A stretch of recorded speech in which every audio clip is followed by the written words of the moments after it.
Welcome to the Legacy Project podcast, the place where your memories become meaningful messages for future generations. I'm Don Fessenden, your host and storytelling guide, and I'm here once again with our insightful intern, Harper. Hi, everyone. I've really been looking forward to this episode, Don, because today's topic, overcoming obstacles, is something everyone can relate to, even if the circumstances are different. You're absolutely right. In every legacy, there are challenges faced, mountains climbed, and moments of doubt that eventually turn into strength. Today's episode is all about how to share those moments with honesty, clarity, and impact. We'll talk about where to start, how to shape your narrative, and how your story can empower others. Let's get into it. When someone picks up your story, whether it's a memoir, a letter to your grandchildren, or just a journal entry, they're not only reading about what you did, they're learning how you handled life when it didn't go according to plan. Stories of overcoming obstacles are deeply human. They connect us, they comfort us, and they remind us that resilience is often forged in the quiet, uncelebrated moments of struggle.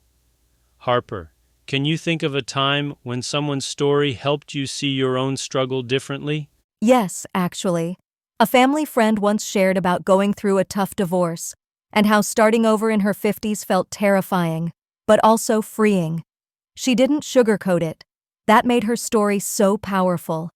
It helped me realize that strength can come later than we expect, and that it doesn't always feel like a big victory at the time. And that's the truth about real. Don't always feel victorious in the moment, but looking back, they show us what we're made of. One of the first questions I get is, which obstacles should I include in my story? The answer is, the ones that changed you.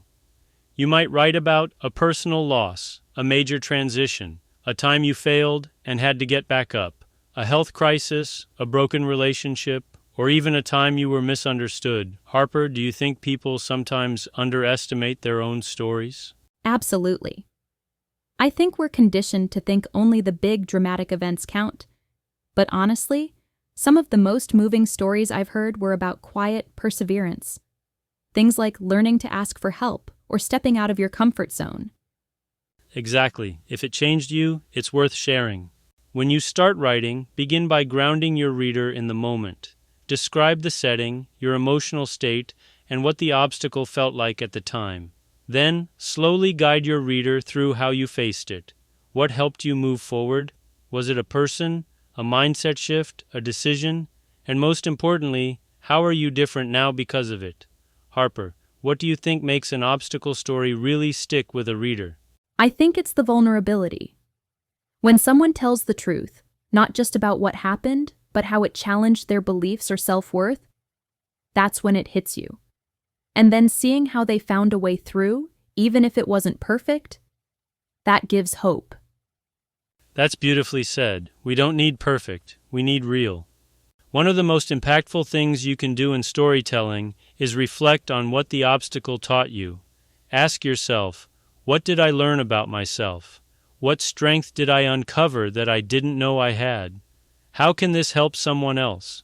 I once worked with a man who had been wrongfully terminated from a job he loved. It devastated him, but through that experience he learned how to advocate for himself, how to rebuild his confidence, and how to eventually mentor others who faced injustice. That one chapter in his story became the most inspiring part of his legacy. I love that. It's like your obstacle becomes your offering. Exactly, and that offering can shape how your family sees resilience, or how a stranger finds courage in your words. So today I invite you to think about one obstacle in your life, one that shifted something inside you. It doesn't have to be dramatic, just meaningful. Start writing about it, not just what happened, but how you came through it. Let it be messy, let it be honest, and let it be yours. If you'd like more guidance, you'll find storytelling prompts and strategies in my book, The Legacy Project, a guide to sharing your story. And as always, thank you, Harper, for being here. I'm grateful to be part of these conversations, Don. They make storytelling feel so much more approachable. That's the goal. You don't need to be a writer, you just need to be willing to share. Your story matters. Your legacy is already unfolding, and we're here to help you shape it. Until next time, keep writing and keep leaving your mark.